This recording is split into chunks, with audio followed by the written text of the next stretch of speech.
kanı dostum. O gürrüngün şeyle dokmen. Menin yolum belli alacım marum etlerim var. Sen de senin ardı olurma hoş niyetlerim var.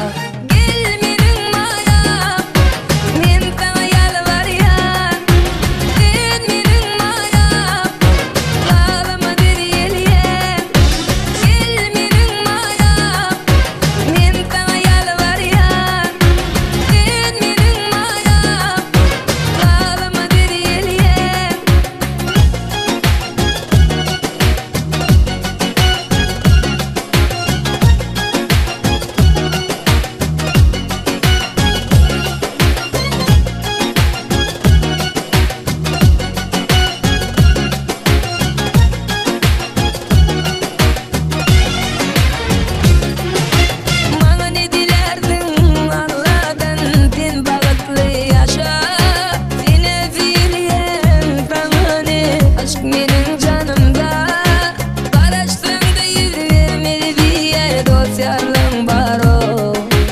Hiç pırvat problem derüle görüşülüyor. Koy bu işleri kanı dostum. O gürrüngün şeyle dokmen.